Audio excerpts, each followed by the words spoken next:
Magandang araw ho sa inyong lahat mga kapatid. JDB ho ang inyong abang lingkod. Pag-usapan natin itong si Mocha Uzon at saka si Ross Martan, itong dalawang influencers. Okay? Palagay ko, mas pipiliin ko dito sa dalawang ito. Bagamat magkahiwalay ng distrito ang tinatakbuhan ng mga to. Pero sana, Manila, mag-isip naman ho kayo. Hindi ko mo konsihalang ang tatakbuhan nito. Ha? Tingin ko naman kung papanalunin niyo lang, mas maigi naman dito si Ross Martan. Mas may napatunayan po si Ross Martan sa kanyang sarili, paano niya naiangat, paano siya nagtagumpay sa negosyo, di ba? Kumpara naman dito kay Mocha Uzon, Queen of Fake News. Tapos nagpalamas pa ng Bubelia.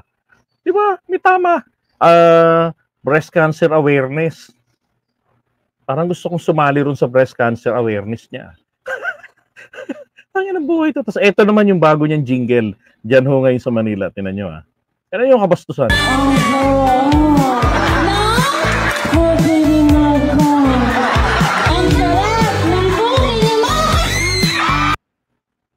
Inang yan. Di ba? Baka may alamang na yan.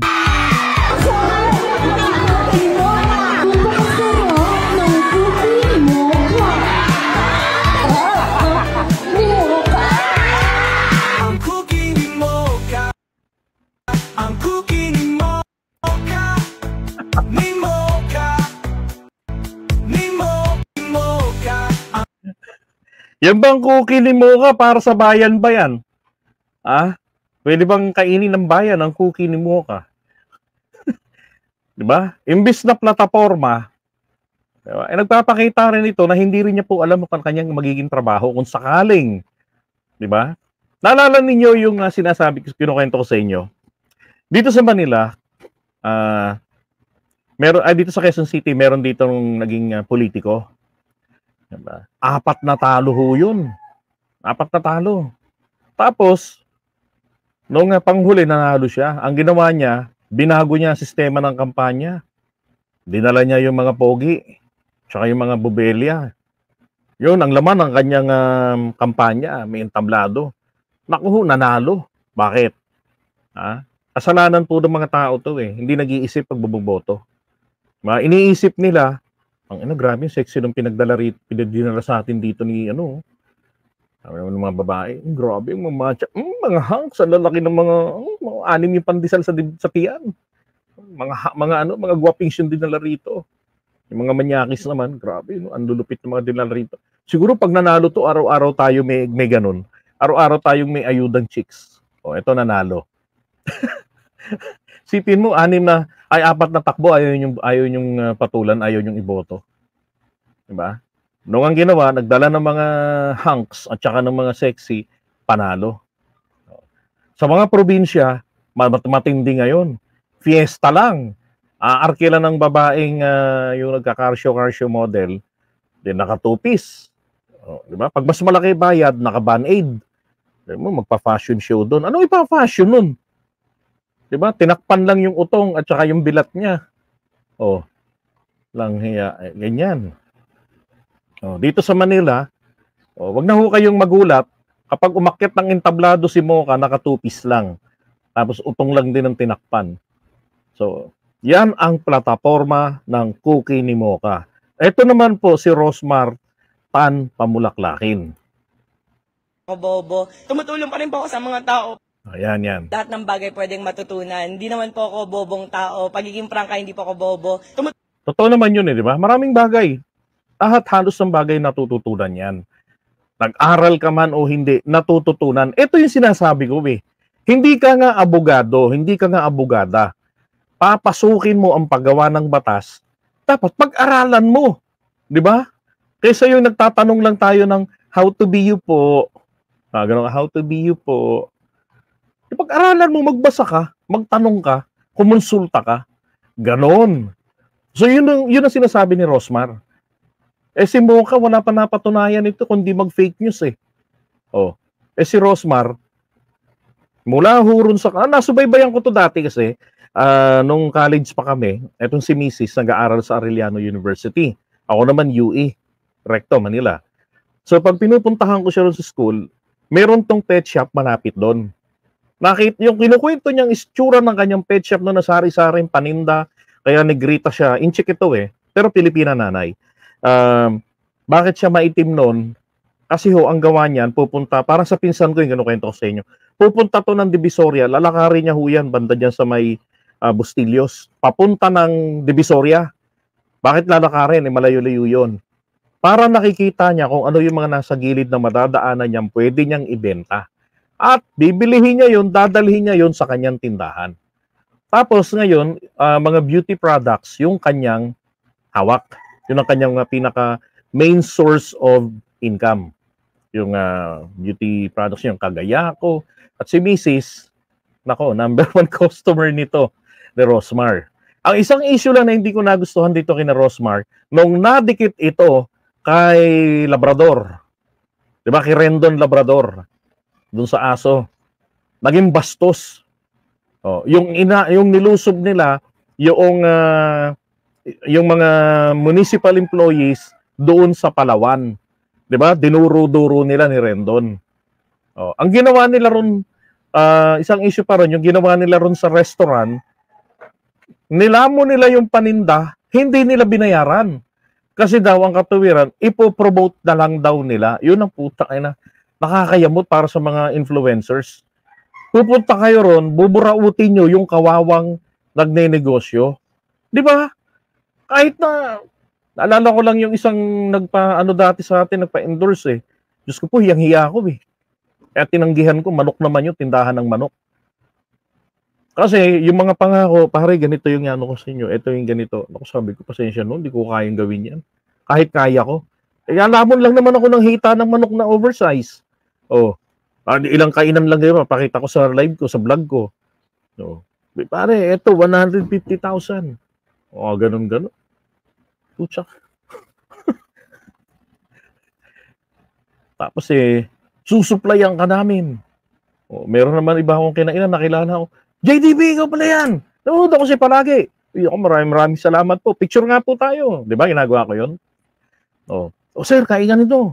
Ito pa. Gusto niya ata ako ma-high blood, Huwag na kayo magbayad, sir. Picture na lang. Po. Pag di nyo ako pinayagang magbayad, lalayasan ko to. Yan kasi natutunan ko sa pastor namin. Ang isang Kristiyano, huwag kang tumawad sa mga nagtitinda. Maliit lang ang tubo niyan. Huwag mong buburautin. Tapos nakita mo pa kapwa Kristiyano. Kristiyano ka rin pala Maliscount naman dyan, kapatid. Di ba? Huwag ganun. Sabi nga dadasal ka, Lord, gawin mo akong daluyan ng iyong pagpapala. Tapos buburautin mo yung kapatiran na nakita mo nagtitinda. Di ba? Doon ako nainis sa kanila.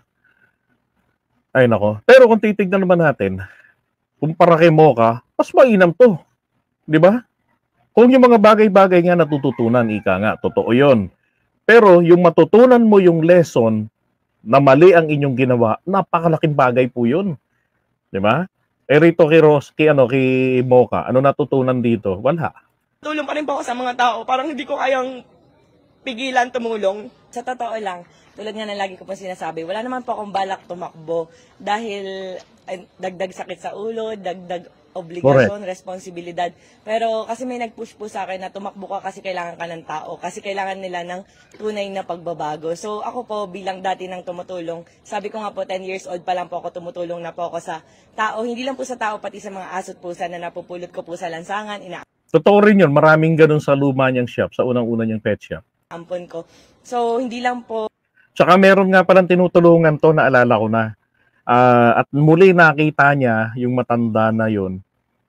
Dati itong nagtitinda sa labas ng pet shop niya. Tapos paggabi yun doon na natutulog sa labas. Yun, yung vendor na yun. Ngayon, nagkaroon ho ng pandemic at saka mayaman na siya noon. Meron na siyang pwesto rito malapit, kahilera ng UE. Yan sa may yung papatan, yung nakalimutan yung pangalan ng kali na yun Lipanto ata yun. Lipanto nga. Papasok ng CAS. So, kahilera papuntang Espanya. Doon ang property ni Rosmar. Isang malaking building. Ngayon nung pandemic, nagawi siya sa Bustillos yung Pure Gold. Nakita niya yung matanda. Nakilala niya.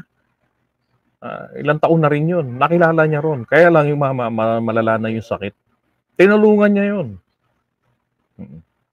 Kaya nga nung kinukwento niya na yun yung matanda roon, na nakikita niya roon, na tinanong nga niya kung naaalala niyo ako. Sabi ko sa misis ko, totoo yung sinasabi ni Rosmar. Nakita ko yung matanda na yun doon eh.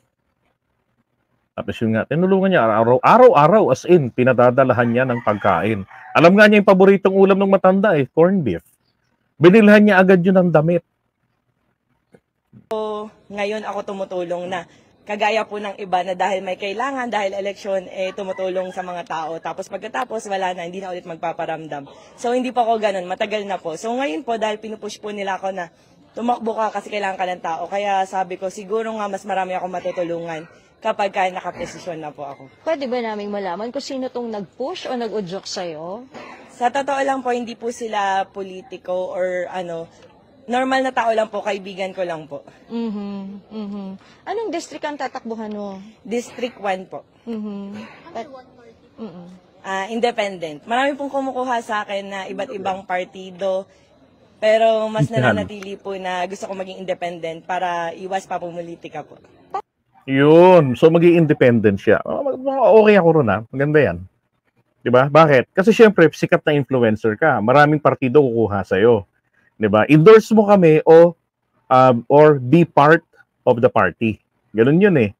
Ilang beses mo na tong tatakbo, Rosmar? Pangalawang beses po. Nung unang beses po, hindi po ako nakaikot or nakakampanya kahit isang beses dahil nanganak po ako May, panahon ng eleksyon. So, mas priority ko po yung pagbubuntis ko. Mas priority ko po yung pamilya at anak ko po. Ano kaya yung Tama yun. Kaysa unahin ng pamumulitika. Iba nung unang beses at ngayon natatakbo kang muli? So, nung unang beses po, hindi po ako nakaikot kahit isang beses. Pero, although tumutulong na po ako noon before, hindi po ako nakaikot kasi po buntis po ako noon, medyo maselan at first baby ko po. Unlike po ngayon na talagang sinisipagan ko po sa tulong na rin po ng mga kaibigan ko na sumusuporta po sa akin, lalo na po ng Shift International. Tapos Rosmar, kasi parang before, parang napapabalita sa Laguna ka tatakbo. Tama ba? Sa totoo lang po, marami pong nagtatanong. Nakausap ko nga po yung mga vice doon, mga mayor. Akala po nila kakalabanin ko po sila. Pero sabi ko po, wala naman po talaga ako kasing balak. Nagkataon lang po na ngayon, nakumbinsi po nila ako dahil sabi po, mas marami daw po ako matutulungan kapag po nakaposisyon. So yun lang po talaga yung bagay na nagpa-oo sa akin. Pero with regards to lawmaking, yung pagpapatupad, paano naman natin i-compensate yon kung nandun tayo sa puros tulong, Rosmar? So, tulad po ng sinasabi ko, lahat ng bagay pwedeng matutunan. Hindi naman po ako bobong tao. Pagiging prangka, hindi po ako bobo. Nakagraduate po ako sa Far Eastern University, batch 2015. And section 1 po ako doon, pilot section po talaga ako. Sa social media po, minsan po kolokoy ako, naaasar, patola, ganun po yung content ko. Pero tulad nga po ng sinasabi ko, hindi lahat ng bida sa pelikula mababait at hindi po lahat ng kontrabida masasamang tao in real life. So, yung Rosmar po sa social media at Rosmar po sa totoong buhay ay magkaiba po.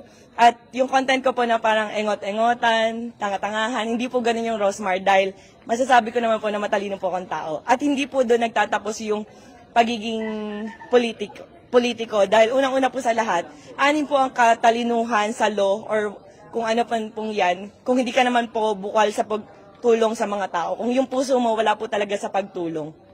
I agree. Diba? I agree. Kasi yun nga may nagtatanong kanina. Sabi,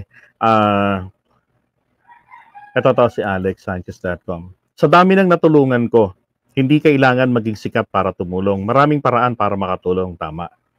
Yeah. Meron pang isa, iba rin, common na to, sinasabi nila, pwede ka naman palang tumakbo kahit walang posisyon eh. Diba? Tumutulong ka na eh. Okay, let's do this. Piliin natin.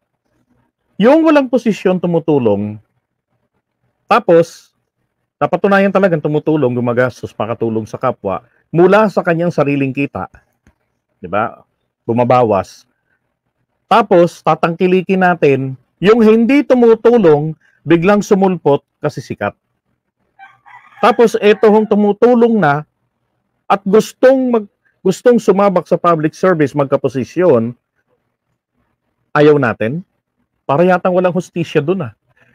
'Di ba? Para sa akin, mas pipiliin ko yung dati nang napatunayan ng sarili sa pagtulong sa kapwa. Tapos, may pinag-aralan pa. Di ba? Kapag ka nagkaroon ng posisyon, alam niya kung paano gagamitin ang pera ng taong bayan. Dahil sa personal money lang niya, subok niya na kung paano tumulong. Palagay ko, mas mainam yung ganun. Kaysa yung kakandidato, ang gagawin, ang ipakikita lang po sa atin, cookie. Hindi ko lang pwede pakita sa inyo yung video nung nagpalama siya ng suso Si Mocha Grabe. Di ba? Eto wala namang napatunayan. Mag-fake news lang. Kaya para sa akin, I go for Mocha. For Mocha. No, not for Mocha. For cookie? Cookie ng bayan? No. Ako mas gusto ko pa sa mga taga District 1. Kung wala namang ibang kandidato better than Rosmar Tan, iboto nyo na si Rosmar. Diba? Iboto nyo na yun. Advice ko lang, huwag ka nang dumikit kay Rendon Rabador. Akala mo asong ulo na kahulang kahul. But Rendon made a good point nang pinuna niya si Diwata.